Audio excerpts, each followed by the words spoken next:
Grief girls, grief girls.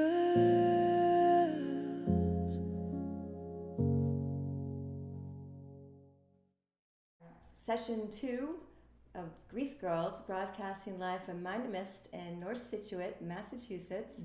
And Paula and I, Tamara, are going to be talking today about what the things that we miss most about our husbands and the things that they used to take care of that now we have to take care of. And maybe just start again, Paula, with a quick little synopsis of the story, just in case people didn't hear podcast 1. The story of us? Or a I story thought of maybe us? the story of Jeff and Mike. Sure.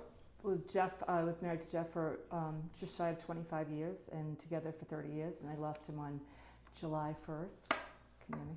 July 1st of 2023. It was a long, horrendous year of our lives, and found Tim through which I would call a divine intervention, through a person that knew Jeff very well, was Jeff's friend, and has become a great friend for me now and has helped me dearly. So I found Tim, and Tim found me, and then we founded, Tim got the Mind at Mist Grief and Inspiration group going, which is very, very grassroots, organic, impulsive group, not planned. And now we've moved on to Grief Girls because we want to vent out further and louder. Yes, we do. Yeah, and so my husband, Mike, passed 3.5 years ago, and I have 4 kids, and it's been a journey. And I'm so grateful to have met Paula because she has helped me on my journey. And that's what we do in grief. We pull people in that help us, and then we have to walk away from some that don't. So yeah, we both came to the support group, and everyone in our support group is there because it was their soulmate, the love of their lives. Absolutely. And that's what we have big in connection. We lost something that was like we talked about at our last meeting.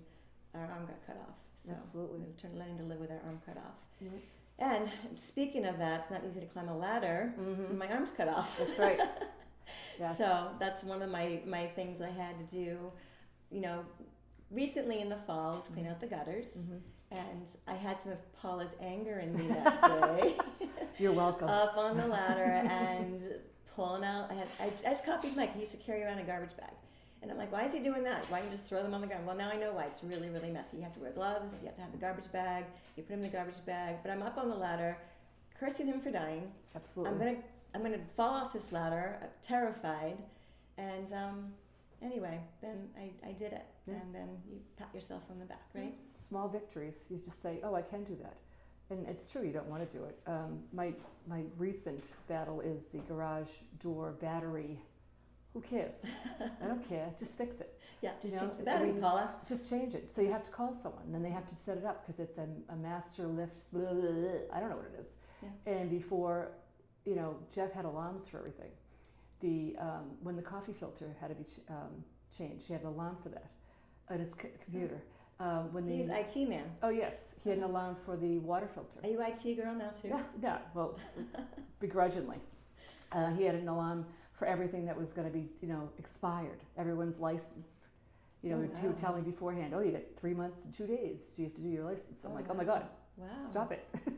And so now the garage alarm keeps going off, and I'm the only one that can hear it in the house. And I call someone, they have to go through this big long thing, and I'm like, light on time. I have to go to work. I can't deal with that today. Or like we said last time, if I get a bill, it usually ends up in Jeff's urn, the very loud noise. Throw that in there and ask him to solve it while I'm gone. So things like that. And the storms, I thank God for my 2 let's boys. talk about the storm. Let's talk about that. Yeah. I was so grateful to have them, but the first storm, it wasn't working. So luckily my Mac figured it out. But it was just overwhelming. Just me and the 2 boys, and usually Jeff's out there, and he was central. It was like he made everything okay.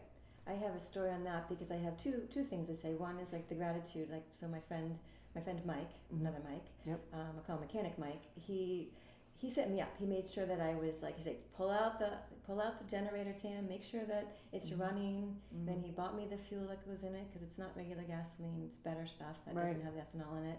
that can stay for 5 years, whatever. He always makes sure I'm like buttoned up with that sort of thing and make sure I can just do it myself. Right. But, you know, it's freezing out and I can't lug it out because I have to first shovel and then I have to pull my car out and then I can get it out and then I have to plug everything in. And so, yeah, it's not easy. It's daunting. It's not something I want to be doing. I want Mike to go do that for me. Oh, I absolutely. have this memory of him, Paula, like on all the storms, all the little kids at home, at the side door, coming in from shoveling. In his like work boots, his like, I don't even know, they were like sweatpants. So they like I don't know. Coveralls or something like and a then Carhartt. he's like, you know, sweatshirt and ski jacket, whatever. Like hair just shoveled in the hat, snow everywhere, all over him, and he was freaking adorable. Oh yeah. He was so freaking gorgeous. You know? Jeff used to come in with snow on his glasses. Yeah, his glasses all fogged up. Exactly. How'd you know? Oh yeah. Oh yeah. The little things. I miss that. I miss that so much. And you get more nervous about things coming up. Like I never even thought about any of it. Jeff will take care of it. That'll be fine. Yeah. That'll be all right. My car's making noise driving down here, and I'm like, oh, I just want to switch cars with Jeff and just go take care of my car. Right. I don't want to know what's wrong with it. No. Just go fix it. Yeah. I'm apprenticing to be a mechanic, so let me know if I can. Oh, definitely.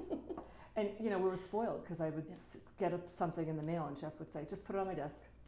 Yeah. And then it would disappear. Yeah. And it would all You be never done. had to worry about it. So No. many things. I mean, I remember being on a run with my friends years and years ago, and people were complaining about their husbands. They didn't do anything, and I was like, I'm like, I can't think of what I do. Because he does everything. That's so funny. You slacker. Yeah, Yeah. I was a slacker. I Yeah. guess. I know. Baby. Yeah, a really nice life, Paula. Right? That's so true. Blessed life. And I That's still so do. true. I still have a blessed life. I still have a lot of Oh yeah. love and friendship in my life, and things that we're grateful for. We go through that all the time. Yeah. We always have to remind ourselves of what our gratitude is. Yeah. Any more? What's another story you got for? Let's see. Yes. The storm. We've got the car. We've got the alarm. I always miss the coffee. I can always feel that. yeah. I miss the coffee. Oh I just miss it. I miss coming downstairs and having my coffee made for me. Something Yeah. else Mike did, right? Coming back from a run and the coffee was done. I So just got true. a cup of coffee. Yeah. I would come in. I just retired, and I'd come in from. I was subbing at Marshfield when I first retired from Boston Public, and Jeff would be tidying up because he worked from home. He was a techie, and he would yell out, you know, put the coffee on Schmoop, because we'd have our little coffee clutch at 4:00 every day. Every day we'd have that, and I'd put the tea kettle on. He'd put the coffee on, and we would sit and plan our next I thing. don't think I'm being vulgar right there. Oh my gosh, well, I'm second. Did you see what I was doing? This is being filmed. Oh my gosh. I So want you to get closer to the mic, like I can't you can't hear me? That's I can never not be heard. That's bizarre. I know. Okay. So we used to sit there and plan our lives, That's like better. Yeah. our vacations, what we were doing with the kids. One funny story is Marty called.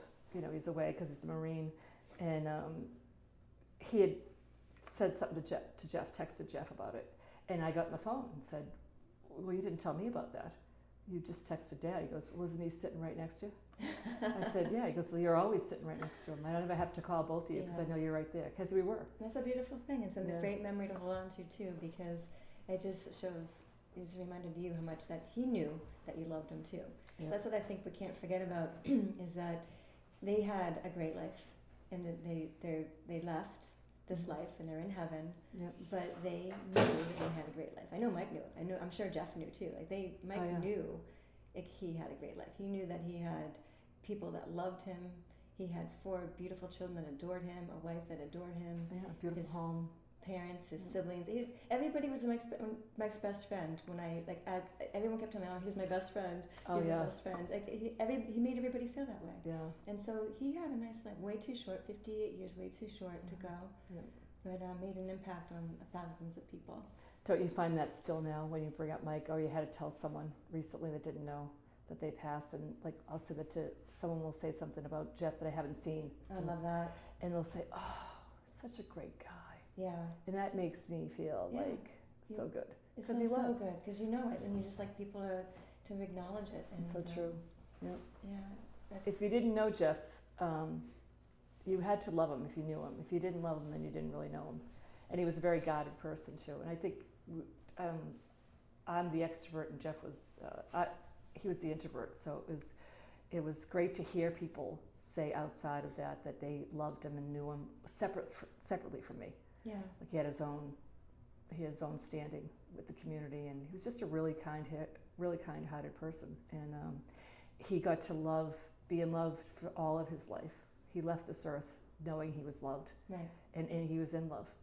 Right. You know, so, and when I think about hopefully not anytime soon, but I think about going to him eventually, because I just know that will be the case. Right. That for me, it's forever.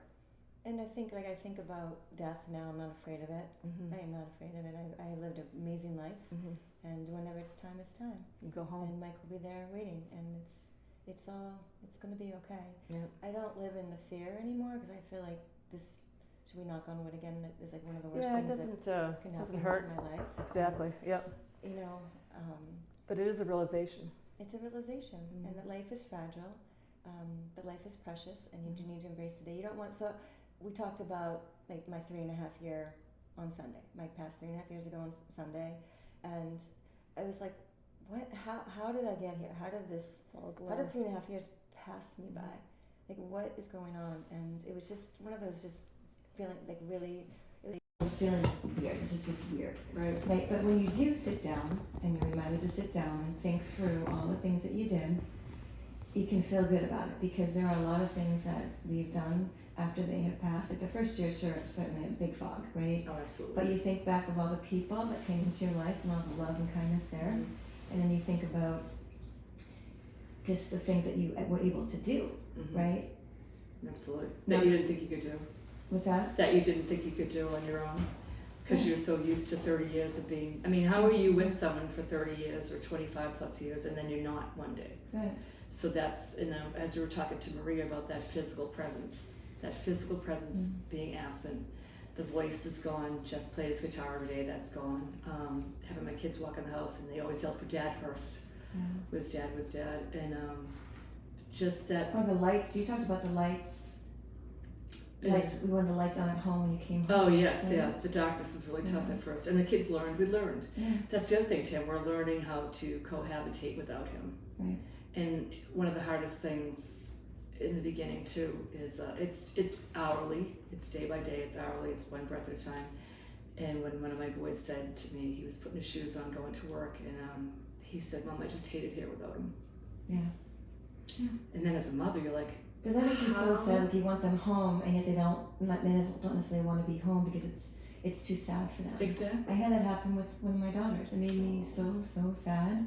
But I have to understand, like it's, she's being honest with me, Mhm. right? But it's really heartbreaking because I want them to always want to come home. Like I don't want to sell my house. I don't Oh want to God, no. ever move No. from it. I have so many memories there, Right. right? But it hurts my heart, I guess, to know that it's really hard for them to come home sometimes. And you don't want them to feel it badly ever. Mhm. For them to be hurting and not knowing how to fix that is devastating for a mother. Oh, something you can do. You want to just, Just hug you them. want to get in front of them and take the bullet for them all the time, you know. Yeah, you definitely would. I mean, there's such a protective, aspect of how we are as mothers. We want to protect our kids at all So costs, right? But we can't. We just have to let them feel their emotions and just let them know it's okay. And you talk about your son, how much he's grown. My boys grew in, months. They went from, Jeff was 68. They were, the boys were 19. No, it's 19, 20 when it was all happening. And they're like grown men now. They've stepped up so Mhm. much and had to grow up so quickly. We did. And your daughters have also, but I especially think of your son. Christopher. I mean, he was only 11 when Mike passed, and now he's 14. He's taller than me. He's The man of the He's house. got the big muscles. He's Yeah. he's got a lot of his dad in him Yeah. in a lot of different ways. In that he's always trying to figure out, I don't know, how to make money. He's always thinking yeah. about things to do. Yep. He's very disciplined, and he loves his athletics, and he's just got a Protective of really you. kind soul. Protective of you. What? Is he protective of you? Oh yeah, that's kind of hard though, right? So the Yeah. protectiveness is something I don't really want because he's too young to be my protector. But yeah, he would protect me in different ways. Like he would make sure that you know, if I was going down the driveway to get something at night, he would be running out with a flashlight. when Same, he was real little kind of same, thing, you same, know? yeah. Yeah, but Mike taught him that through your relationship. He saw Mike how Mike Protecting us. taught Yeah. and protected you and Yeah. treated you Yeah. and loved you, and that's what they see. And I see my boys now in relationships, and I feel good about their approach to relationships, and a good relationship and a fair relationship, and being sensitive in a relationship, and being, but also at the same time not settling in a relationship, because they saw us. All right. You know, they saw us. Like I said, we're not perfect. Everything was right out on the table. We didn't hide anything from the kids, and they saw us go through it, work it out, and go right back to square one again. So they've seen a real relationship, and one that was true, like best friends. Like Jeff and I were soulmates, and I think that's what they want in their lives too. And I think I'm seeing that in them, in their choices, and very lucky. I mean, no matter what, like Jeff and like their foundation for our family, for our children, is there.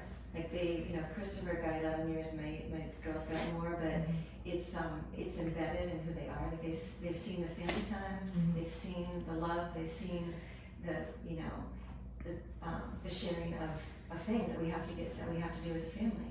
And then they see the fun and the laughter and the love, and so they see it all inside them. And it is fun to see it come out. And I do think that the only, like, it's so sad to have the kids lose their dad at such a young age, but it also allows them, I think, to live a life that has, they're gonna just appreciate Oh, absolutely. their relationship and their love and their life a little bit more. And I just always hope those, like, the seeds of faith that Mike and I planted in them will always continue to grow, because I don't know, Paula, how I would have gotten through this without it. Oh, absolutely. So what could we say to anyone that's listening to is to just, it's a daily thing, hourly thing, situational thing, and I've learned to breathe instead of panic. In the first, 6 months to 2 years, you panic on every little thing that happens in the house. How am I going to fix that? I don't know how to do that. I don't know, this is Jeff's job. I mean, how many times have we yelled in the house, mad? This is your job, Jeff. I can't believe you're not here to do it. I don't want to do this. I want my stuff back. I want you to have your stuff. And but now we've learned to step back, breathe, and say, all right, wait a minute, maybe I can do this. Right. I can And then fix we this. get the empowerment piece, right? Yeah. So we figure it out and we do it, and Yeah. it gets done, and we're like, atta girl. Yeah. Then we go outside, go, what else you got? What do you have today for me? You know what I Yeah. mean? So we've gotten stronger again. Yeah. I don't want to, but we have, Mm-hmm. you know. And we're teaching our kids to be strong through it.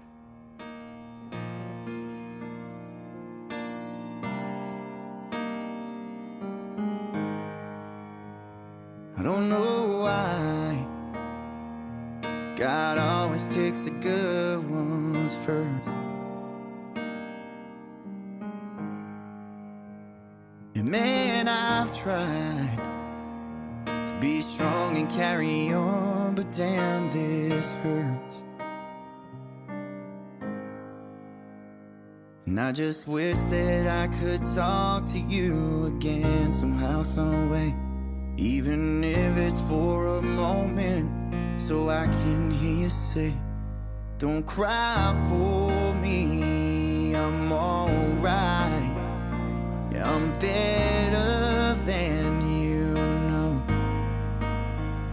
And this life can be a shorter ride, so don't waste it on sorrow. And just hold on to those moments and the memories we shared. We're both headed for the same place anyway. I just beat you there.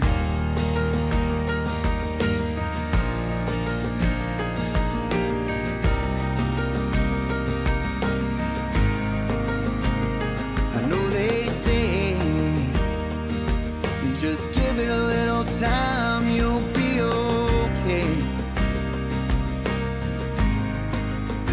That might be true. It don't really help me today.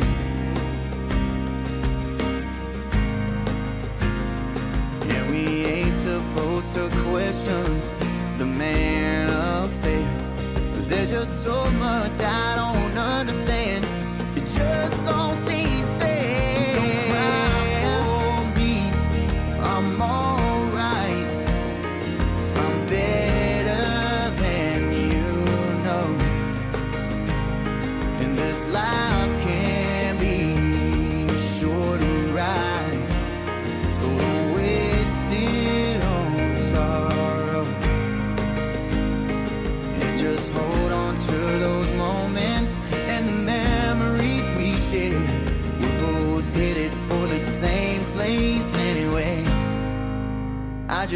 meet you there. And as each day goes by, I get a little bit stronger. But that don't stop me from wishing you were here a little bit longer.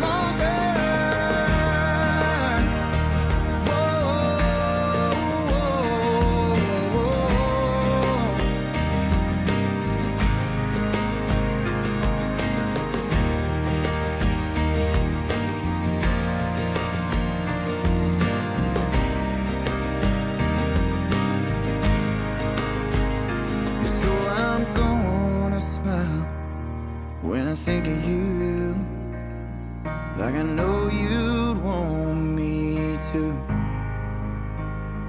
And I know you're watching over me in everything I do. And all those things I never got to say, well, I'll send them with this prayer. Then look up, wipe my tears and raise my beer. And I'll see you there.